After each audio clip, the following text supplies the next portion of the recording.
Present, যার বাংলা মানে হলো উপস্থিত, এর ব্যবহার বিভিন্ন রকম রয়েছে। কোথাও নাউন হিসেবে, কোথাও ভার্ব হিসেবে, আবার কোথাও বা অ্যাডজেক্টিভ হিসেবে। তো আমি তোমাদের বোঝার সুবিধার্থে 5টা টাইপ নিয়ে চলে এসেছি, যেখানে প্রেজেন্টের ব্যবহার 5 রকম ভাবে রয়েছে। তো চলো প্রথম ব্যবহারটা দেখে নিই। Type 1, present. একে যখন নাউন হিসেবে ব্যবহার করা হয় তখন এটা বোঝায় একটা গিফট, ঠিক আছে? যেমন it is a magic present, এটা হয় একটা জাদু উপহার। My friends gifted me many beautiful presents on my birthday, আমার বন্ধুরা আমাকে আমার জন্মদিনে অনেক সুন্দর সুন্দর উপহার দিয়েছিল। তো একে আমরা প্রেজেন্ট গিফট হিসেবে ব্যবহার করলাম, উপহার হিসেবে।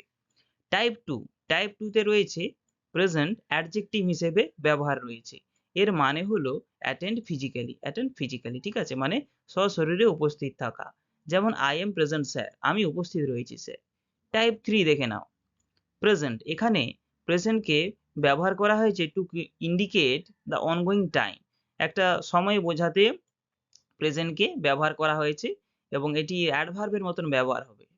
We can use present in the place of now, আমরা প্রেজেন্টকে নাও এর একটা অর্থ হিসেবে, বিকল্প অর্থ হিসেবেও প্রেজেন্টকে ব্যবহার করে থাকি।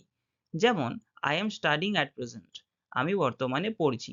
তাহলে অ্যাট প্রেজেন্ট এর জায়গায় যদি নাও বসাই, আই এম স্টাডিং নাও, এটাও কিন্তু কারেক্ট হবে। কিন্তু নাও এর পরিবর্তে প্রেজেন্টও কারেক্ট হয়ে থাকি। তাই I am studying at present. He is in Kolkata at present, তাহলে এখানেও অ্যাট প্রেজেন্টটা কিন্তু একটা অ্যাডভার্ব হিসেবে ব্যবহৃত হয়েছে এবং এর জায়গায়, এর পরিবর্তে যদি আমরা নাও বসাতে যাই তবুও কিন্তু সঠিক উত্তর হবে, সেন্টেন্সটা কারেক্ট হবে। তাই এখানে আমরা নাও এর পরিবর্তে অ্যাট প্রেজেন্ট আমরা ব্যবহার করলাম। কিভাবে? না, নাও এর একটা বিকল্প অর্থ হিসেবে।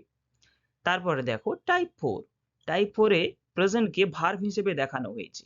ইট can be used as a verb, একে ভার্ব হিসেবে ব্যবহার করা যায়। যেমন he has presented the entire demonstration finally, সে পুরো ডেমনস্ট্রেশনটা খুব সুন্দরভাবে প্রেজেন্ট করেছে। তাহলে এখানে আমরা প্রেজেন্টকে একটা ভার্ব হিসেবে দেখালাম। তারপরে দেখো টাইপ 5, প্রেজেন্সকে আবার নাউন হিসেবে দেখানো হলো, ঠিক আছে? যেমন I can feel her presence, আমি তার উপস্থিতিটা ফিল করতে পারি। তাহলে এখানে কিন্তু প্রেজেন্টকে, প্রেজেন্স একটা নাউন হিসেবে ব্যবহার করা হয়েছে। তাহলে প্রেজেন্স এই ওয়ার্ডটা একটা নাউন, এটা মাথায় রাখবে কিন্তু। তো ঠিক আছে, তো কেমন লাগলো ভিডিওটা? নতুন কিছু যদি শিখে থাকো তাহলে ভিডিওটা অবশ্যই একটা লাইক করে দিও এবং কিছু নতুন ভাবে জেনে থাকলে আরো কমেন্ট করো এবং এর পরবর্তী এই টাইপের আরো ভিডিও পেতে আমাকে জানাও। Thank you, take care.